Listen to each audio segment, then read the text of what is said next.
Hi, I'm Dan Radcliffe, and I'm here today answering some questions and doing a photo shoot for Esquire Mexico.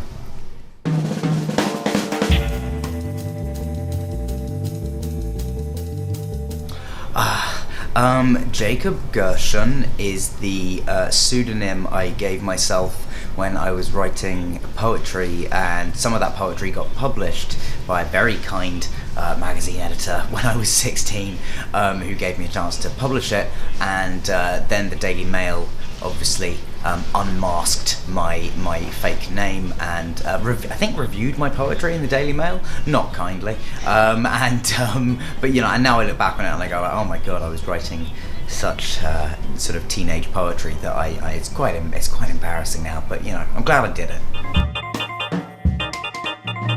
No plans for a book of poems, not anytime in the near future.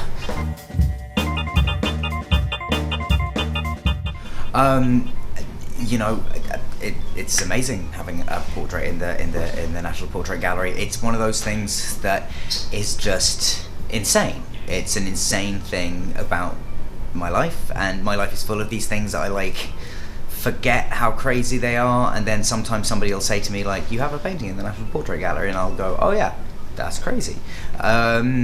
So yeah, it's one of those, you know, it's like, yeah, it's surreal and lovely, but I try not to put too much you know, stock in it. It's not like I'm like, oh yeah, I'm in the National Portrait Gallery because I'm great.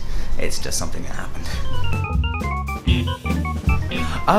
You know, I'm always very careful to say when anyone mentions my dyspraxia that I am very much on the lighter end of dyspraxia. Some people deal with a lot more coordination issues than I do, and I think actually there was something about my job and being an actor that kind of made me it forced me into situations where I had to do stuff, which I think in the end helped my dyspraxia. There are some things I still can't do. Like if any dyspraxic person looked at my handwriting, they would immediately go, oh yes, dyspraxic, because there's just a certain way that most of us seem to write, and mine is definitely an example of that. But most of the time I'm very lucky because it doesn't really affect my day-to-day life.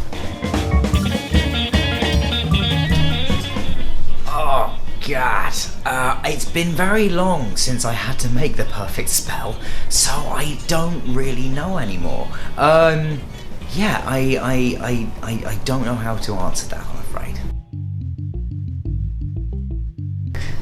I can't show you how to do it. I can show you me doing it, which is you count to 3 and sort of yeah, so that's gross. So well, you're welcome, internet. I married my girlfriend out of the 3 of them. I think I would get it. I mean, you know, it's probably important to say, out of those 2 women, I mean, they're both gorgeous and I assume lovely people. I did have a huge crush on Cameron Diaz when I was growing up. I think, like, yeah, The Mask to Something About Mary, and then to Charlie's Angels or whatever else. Yeah, I was just from like 8 to 13 or whatever, I had a very big crush on her. But it's one of these awkward things where when I was a teenager and when I was younger, I would always talk in interviews about, like, you know, having crushes on actresses or having, and it all seemed very innocent and inconsequential at the time. But now I'm in a place where like I might work with some of these people one day, and then if they like Google me and see like, oh yeah, I fancied you since I was 13, it's very embarrassing.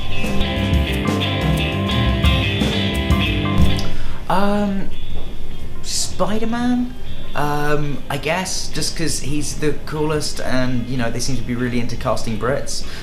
So I'd be happy there. But I think it's been already masterfully taken care of by Tom Holland. So I don't think they'll be asking anyone else anytime soon, and that's for the best. But in terms of like other superheroes that aren't taken, I don't know. There was one. It wasn't really a superhero, but there was one comic that I always loved. I couldn't be cast as it. I could do a voice or something. But there was a 2000 AD comic called Rogue Trooper, which has never been made into anything. So like, if yeah, I could do. It's about I won't go into the whole story, but it's yeah, there could be a role in that. No.